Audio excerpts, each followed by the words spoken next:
بسم اللہ الرحمن الرحیم۔ السلام علیکم ورحمۃ اللہ وبرکاتہ۔ عزیر وائس میں آپ کا خیر مقدم ہے۔ پہلے بھی گوش گزار کر چکا ہوں کہ عملیات کی وجہ سے زندگی میں عجیب و غریب واقعات دیکھنے سننے کو ملتے رہتے ہیں۔ کچھ عرصے پہلے کی بات ہے، مجھے ایک جاننے والے کی فون کال آئی کہ میرے بیٹے جس کی منگنی کچھ دن پہلے ساتھ والے شہر میں ہوئی تھی، آپ کا ذکر اپنے سسرال میں کیا تھا، تو ان کے گھر کوئی مسئلہ ہے، تو میں آپ کو لے کر جانا چاہتا ہوں۔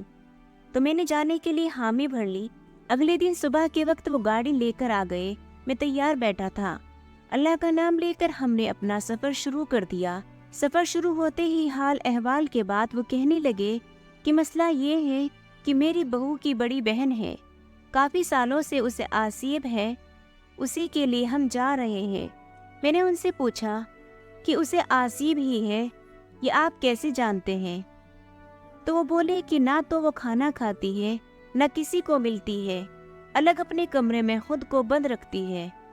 خیر، باتیں سن کر مجھے ایسا کچھ نہیں لگ رہا تھا کہ مریضہ آسیب کا شکار ہے، اور اکثر ایسا ہوتا ہے کہ مریض جان بوجھ کر گھر والوں کو تنگ کرتے رہتے ہیں۔ ایسے مریضوں کی ڈرامے اور ان کی گھر والوں کی مجبوری سے جاہلی عامل اور پیر بہت فائدہ اٹھاتے ہیں۔ خیر، اس طرح کے مریض ہمیشہ میری اکتاہٹ اور بیزاری کا سبب بنتے ہیں، اور میں اس کے گھر والوں کو لازمی کہہ کر اٹھتا ہوں کہ میرا وقت برباد کرنے کا شکریہ، آپ کے مریض کو ایسا کچھ نہیں ہے۔ خیر، باتیں کرتے کرتے ہم ساتھ والے شہر پہنچ گئے۔ تھوڑی دیر تک ہم ایک بڑی کوٹھی کے گیٹ پر تھے۔ ہارون کی آواز سن کر دروازہ کھولا گیا۔ پورچ میں ہم اترے تو ہمارا استقبال ایک سفید داڑھی والے بزرگ نے کیا۔ ڈرائنگ روم میں پہنچے تو 2-3 افراد آ کر ملے اور ہمارے ساتھ ہی بیٹھ گئے۔ چائے اور ناشتہ آ گیا۔ اس سے فارغ ہو کر وہی بزرگ بولے کہ آپ کو تکلیف اس لیے دی ہے کہ میری پوتی، جو کہ بہت ہی ذہین تھی، بچپن سے ہر کلاس میں پہلی دوسری پوزیشن لے آیا کرتی تھی، اس کی ذہانت اور شوق کی وجہ سے اسے میڈیکل میں داخلہ دلوایا گیا۔ وہ بہت خوش تھی اور دل لگا کر پڑھائی کر رہی تھی۔ میڈیکل کے تیسرے سال اسے چند دن کی چھٹیاں ملی تھی۔ وہ بہت خوش واپس آئی تھی، مگر چند دن گزرنے کے بعد آہستہ آہستہ ہم سب نے محسوس کیا کہ وہ خاموش رہنے لگ گئی ہے۔ اسی اثنا میں بچی کا والد بولا۔ میں نے اس کی ماں سے کہا کہ تم اس سے پوچھو کیا مسئلہ ہے۔ بہت پوچھا، مگر اس کا ایک ہی جواب تھا کہ کچھ نہیں۔ بچی نے خود کو کمرے تک محصور کر لیا۔ کھانے کا کہا جاتا تو کھا لیتی، نہیں کہا تو نہ کھاتی۔ رات کو اگر اس کے کمرے میں کوئی جاتا تو اس کو جاگتے پاتا۔ چھٹی کے آخری دن اس نے پڑھنے سے انکار کر دیا۔ اس کی کیفیت ایسی تھی کہ ہم نے بھی زبردستی نہ کی۔ فیملی ڈاکٹروں سے ٹائم لیا گیا۔ اس نے نفسیاتی معالج کے پاس جانے کا مشورہ دیا۔ نفسیاتی معالج نے کچھ سوال کیے۔ بچی نے بس ایک ہی جواب دیا کہ میرا دل نہیں لگتا۔ ڈاکٹر نے کہا کہ بے آرامی کی وجہ سے ایسا ہو رہا ہے کہ اگر نیند کی دوائی دے دیں۔ جب کسی ڈاکٹر کے پاس جانا ہوتا، وہ ایک بار کہنے پر ہی تیار ہو جاتی۔ ایک بات تو ہم نے نوٹس کی ہے، جب اس کی وجہ سے ہمیں لگا کہ شاید کوئی آسیبی مسئلہ ہے، جب بھی اس کے کمرے میں کوئی جاتا، اس کے کپڑوں کی الماری جو کہ لکڑی کی ہے، اس کی طرف دیکھ کر ہنستا ہوا پاتا، مگر آنے والے کو دیکھ کر خاموش ہو جاتی۔ اس لیے جو ہمارے پیر صاحب کی وفات کے بعد ان کے خلیفہ ہیں، ان کو بلوایا گیا۔ انہوں نے یہ کہا کہ اس پر جادو ہے، کچھ تعویذ دیے اور چلے گئے۔ اس کے بعد کافی سارے اعمال بلوائے گئے، سب نے یہ کہا کہ اس پر جادو ہے، اس لیے ایسا کر رہی ہے۔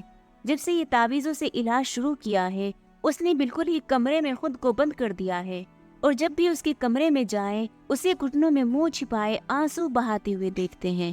اس بات کو 2 سال سے اوپر کا عرصہ گزر چکا ہے۔ اس کے چپ ہونے کے بعد اس کی بیوی بولی، اگر آپ ہماری مدد کر سکتے ہیں تو آپ کا یہ احسان ہم کبھی نہیں بھولیں گے۔ میں نے ایک کاغذ پینسل منگوانے کو کہا اور بچی کا مکمل حساب کر کے دیکھا تو نہ کوئی نفسیاتی بیماری نکلی اور نہ ہی جادو ٹونا۔ اگر نکلا تو آسیب کا اثر۔ میں نے ان سے کہا کہ کیا مجھے مریضہ کے پاس کمرے میں لے چلیں گے؟ بچی کے دادا اور والد مجھے ساتھ لے کر بچی کے کمرے تک پہنچے۔ اس کی دادا نے کمرے کا دروازہ کھول کر اندر داخل ہو کر مجھے اندر آنے کو کہا۔ میں اندر داخل ہوا۔ میری نظر بیڈ پر گھٹنوں میں منہ چھپائے بیٹھی لڑکی پر پڑی۔ میں نے سلام کیا تو لڑکی نے منہ اوپر اٹھا کر میری طرف دیکھ کر سلام کا جواب دیا اور سیدھی ہو کر بیٹھ گئی۔ بیڈ کے پاس صوفے پر بیٹھنے کے بعد میں نے کہا، بیٹا کیسی ہو؟ وہ بولی، میں ٹھیک ہوں۔ اس کا مختصر سا جواب سن کر میں نے کہا، مجھے یہاں اس لیے بلوایا گیا ہے کہ میں جان کے بتا سکوں کہ آپ کو کیا مرض لگ گیا ہے۔ 2 سال سے آپ نے خود کو الگ کر لیا ہے، پڑھائی بھی چھوڑ دی ہے، سب آپ کی وجہ سے پریشان ہیں اور مجھے تو لگتا ہے آپ خود پریشان ہیں۔ وہ بولی، انکل آپ نہیں جان سکتے میں کیوں پریشان ہوں اور نہ ہی آپ میری اداسی کی وجہ جان سکتے ہیں۔ میں نے کہا، اگر میں اداسی کی وجہ تھوڑی سی بتا دوں تو کیا آپ مجھے اپنا سارا حال بتا دیں گی؟ اس نے کہا، جی بتا دوں گی۔ لڑکی کے والد اور دادا دونوں خاموش بیٹھے گفتگو سن رہے تھے۔ لڑکی میری طرف سوالیہ نگاہوں سے دیکھ رہی تھی۔ میں نے کہا کہ نہ تو آپ کو کوئی نفسیاتی مسئلہ ہے اور نہ ہی تعویذ۔ مسئلہ یہ ہے کہ آپ نے کسی ایسی مخلوق کو دیکھ لیا ہے جو بھلائی نہیں جا رہی۔ میری بات سنتے ہی لڑکی چونک گئی اور رونے لگی اور میں نے اس سے کہا کہ میں اس وقت ہی کچھ کر سکتا ہوں جب تک مجھے ساری بات کا پتہ چلے گا۔ لڑکی نے کہا کہ جب میں چھٹیوں میں واپس آئی تو گھر والوں سے مل جل کر اپنے کمرے میں آ کر میں کچھ سامان رکھنے لگی تو کمرے میں اچانک بہت پیاری خوشبو پھیل گئی۔ میں حیران ہو گئی کہ یہ خوشبو کہاں سے آ رہی ہے۔ میں نے یہی سوچا کہ شاید ہول کمرے میں گھر کے کسی فرد نے کوئی پرفیوم لگایا ہے اور شاید اسی کی خوشبو ہے۔ کچھ دیر بعد خوشبو کا آنے کا احساس ختم ہو گیا۔ میں نے شاور لیا اور کچھ دیر سونے کی کوشش کرنے لگی۔ آنکھیں بند کی کچھ دیر ہی گزری ہوگی کہ مجھے احساس ہوا کہ کمرے میں کوئی ہے جو مجھے دیکھ رہا ہے۔ میں نے آنکھیں کھول کر دیکھا، کوئی نہ تھا۔ میں سو گئی۔ شام کو امی نے اٹھایا۔ میں فریش ہو کر باہر ہال میں چلی گئی۔ جاتے ہی میں نے بھائی سے پوچھا کون سا پرفیوم لگایا تھا تو اس نے کہا، آج تک کوئی نہیں لگایا۔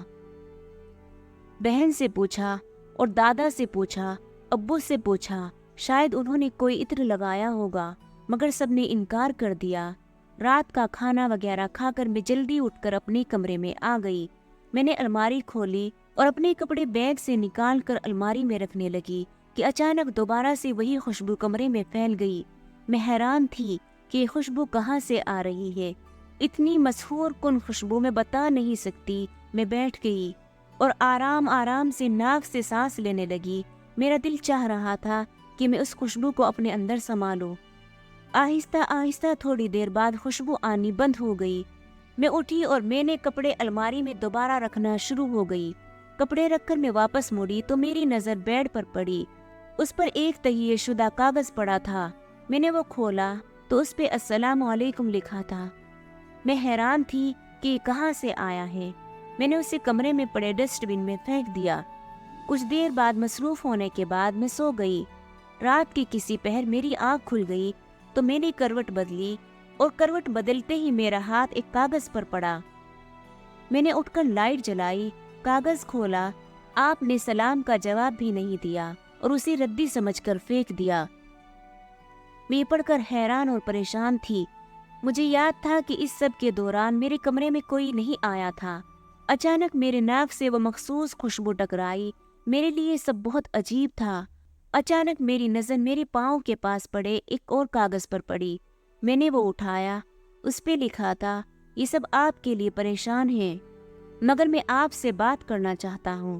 مجھے آپ اچھی لگتی ہیں۔ میری حیرانی اب تجسس میں تبدیل ہو رہی تھی۔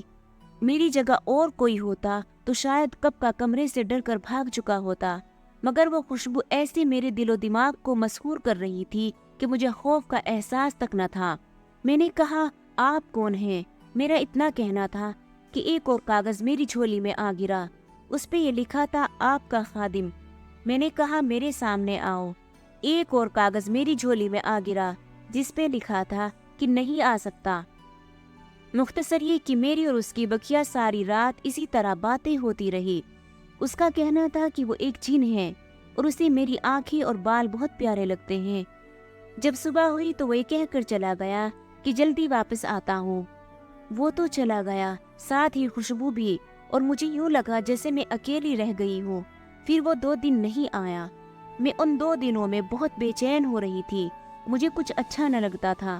جب 2 دن بعد میرے کمرے میں خوشبو پھیلی تو مجھے یوں لگا جیسے مجھے پوری کائنات کی خوشیاں مل گئی ہو۔ میں جب بھی بولتی، جو سوال کرتی، اس کا جواب بھی مجھے کاغذ پر لکھا مل جاتا۔ میری ایک ہی تکرار ہوتی کہ میں آپ کو دیکھنا چاہتی ہوں، اور ان کا ایک ہی جواب کہ ایسا ممکن نہیں ہے۔ میں اس دوران کمرے تک محدود رہ گئی تھی۔ جب وہ موجود ہوتے میں کمرے کو بند کر دیتی، جب وہ چلے جاتے ان کی باتوں میں اور یادوں میں کھوئی رہتی۔ جب ان کا کوئی کاغذ مجھے ملتا تو اس سے پہلا والا کاغذ غائب ہو جاتا۔ ایک دن مجھے کاغذ پر لکھا ملا کہ تمہارے گھر والے تمہارے کمرے تک محدود ہو جانے کی وجہ سے پریشان ہیں اور تمہیں ڈاکٹر کے پاس لے جانا چاہ رہے ہیں۔ وہ تمہارا جو علاج کروائے خاموشی سے کروا لینا۔ میں نے حامی بھر لی۔ ایک دن میں نے ان سے کہا کہ آپ کو میری قسم میرے سامنے آئیے۔ مجھے جواب ملا کہ اگر میں نے ایسا کیا تو 2 مشکلیں بن جائے گی۔ میرے خاندان والوں کو پتہ چل جائے گا میں آپ کے سامنے ظاہر ہوا ہوں، میرے لیے پابندیاں بڑھ جائیں گی، اور دوسری مشکل یہ آپ مجھے کبھی بھول سکتی ہیں مگر مجھے دیکھ لیا تو کبھی نہیں بھول پائیں گی۔ یہ جواب پڑھ تو میں نے لیا مگر میں سمجھ نہ سکی۔ میں اپنی بات پر اڑی رہی۔ ہار مانتے ہوئے انہوں نے کہا کہ آنکھیں بند کرو۔ میں نے خوشی سے آنکھیں بند کر لی۔ میرے کانوں میں ایک انتہائی دبدبے والی بھری آواز آئی کہ آنکھیں کھولو۔ میں نے دھڑکتے دل سے آنکھیں کھولی۔ میری آنکھیں کھلی کی کھلی رہ گئی۔ میرا دل چاہ رہا تھا کہ وقت رک جائے اور یہ لمحہ یہی قید ہو جائے۔ اتنی خوبصورت شکل میں نے زندگی میں نہیں دیکھی۔ میں بیان کرنے سے قاصر ہوں۔ اسی لمحے کچھ عجیب سا ہوا۔ میرے کمرے میں دھواں بڑھنا شروع ہو گیا۔ میں نے ان کے چہرے پر بے حد پریشانی دیکھی اور اچانک وہ میری نظروں سے غائب ہو گئے۔ میں پریشانی اور افسردگی سے ادھر ادھر دیکھنے لگی۔ وہ جا چکے تھے، دھواں بھی اچانک سے غائب ہو گیا۔ اس واقعے کے کئی دن بعد تک میرا رابطہ نہ ہوا۔ میری مانو جیسے دنیا لٹ گئی ہو۔ میں نے خود کو کمرے میں بالکل بند کر دیا۔ میں اپنی نادانی پہ سارا دن روتی رہتی۔ میں نے گھر والوں کو کالج جانے سے منع کر دیا۔ کئی ہفتے گزر گئے۔ ایک رات میں بیٹھی رو رہی تھی کہ اچانک ان کی آمد کی خوشبو کا احساس ہوا۔ میں چونک کر خوشی سے ادھر ادھر دیکھنے لگی۔ مجھے خوشبو آ رہی تھی۔ میں ان کا نام پکارنے لگی مگر مجھے کوئی جواب نہیں مل پا رہا تھا۔ کئی منٹ گزر گئی۔ اب میری خوشی بے چینی اور پریشانی میں بدل چکی تھی۔ میں کافی دیر ان کا نام لے کر پکارتی رہی مگر جواب نہ ملا۔ اچانک خوشبو کا احساس آنا کم ہو گیا۔ خوشبو تو آتی رہی تھی مگر بہت کم۔ اچانک میری نظر بیڈ کے سائڈ ٹیبل پر پڑی۔ وہاں ایک کاغذ پڑا تھا۔ میں نے جلدی سے اٹھا کر کھولا۔ اس پر لکھا تھا، میں نے آپ سے کہا تھا کہ آپ کے سامنے آنے سے میرے لیے پریشانیاں بڑھ جائیں گی۔ میری قوم کو اسی وقت میری اس حرکت کا پتہ چل گیا تھا۔ اب فیصلہ یہ ہوا ہے کہ اب کبھی اگر میں نے آپ سے رابطہ رکھا تو میرے ساتھ آپ کو بھی سزا ملے گی، اور میں یہ نہیں چاہتا۔ آخری سانس تک آپ کو یاد رکھوں گا مگر آپ مجھے بھول جانا۔ میری خوشبو میری اس آخری پیغام سے ہمیشہ آتی رہے گی۔ اللہ حافظ۔ اس رکیے کو پڑھ کر ہماری دنیا ویران ہو گئی۔ میرے گھر والے مجھے کسی علاج کا کہہ دیتے ہیں، میں چپ کر کروا لیتی ہوں۔ بہت لوگ آئے، سب نے اپنی اپنی باتیں کی۔ آپ پہلے انسان ہیں جنہوں نے سچ بتایا۔ یہ کہہ کر وہ لڑکی خاموش ہو گئی۔ اس کے والد، دادا اور میں سب خاموشی سے سن رہے تھے۔ اس کے چپ ہونے پر لڑکی کے والد نے آگے بڑھ کر اسے سینے سے لگا لیا۔ میں نے اس لڑکی سے وہ خط لانے کو کہا۔ لڑکی اٹھی اور الماری سے ایک کپڑا لپٹا ہوا لائی۔ کپڑا کھول کر اس میں سے ایک کاغذ نکالا اور میری طرف بڑھا دیا۔ پورا کمرہ عجیب سی بھینی بھینی خوشبو سے مہک اٹھا۔ کیا بتاؤں کیا خوشبو تھی، جیسے سندل، عنبر، عود، کستوری کو کسی نے ایک ساتھ رکھ دیا ہو۔ خوشبو نے دماغ تک معطر کر کے رکھ دیا۔ اتنا عرصہ گزر جانے کے بعد بھی خوشبو کاغذ سے ہٹی نہ تھی۔ خوشبو کی سحر انگریزی میں نے وہ کاغذ کھول کر پڑھا جس پر ہو بہو ویسی تحریر تھی جیسی لڑکی نے بتایا تھا۔ میں نے خط پڑھ کر کاغذ واپس لڑکی کو دیا اور کہا، اس مسئلے کا ایک ہی حل ہے کہ یہ واقعہ آپ کو بس اتنا ہی یاد رہ جائے جیسے بچپن کی ایک حسین یاد، اور آپ واحد نارمل زندگی کی طرف لوٹ آئے۔ مختصر یہ کہ کچھ دن بعد اس بچی کا روحانی علاج کیا گیا۔ اللہ پاک کا کرم ہوا بچی کی طبیعت آہستہ آہستہ ٹھیک ہوتی گئی۔ اس واقعے کے کچھ ہفتے بعد مجھے بچی کی کال آئی۔ اس نے کہا کہ میں نے آج اپنے ابو کے ساتھ نہر پر جا کر وہ خط بہا دیا ہے۔ مجھے یہ سن کر بے حد خوشی ہوئی۔ اب اس لڑکی کی شادی ہو چکی ہے اور وہ اپنے خاوند کے ساتھ بہت خوش ہے۔ ایک بات بتاتا جاؤں، آج تک میں وہ خوشبو نہیں بھول سکا، نہ بھول پاؤں گا۔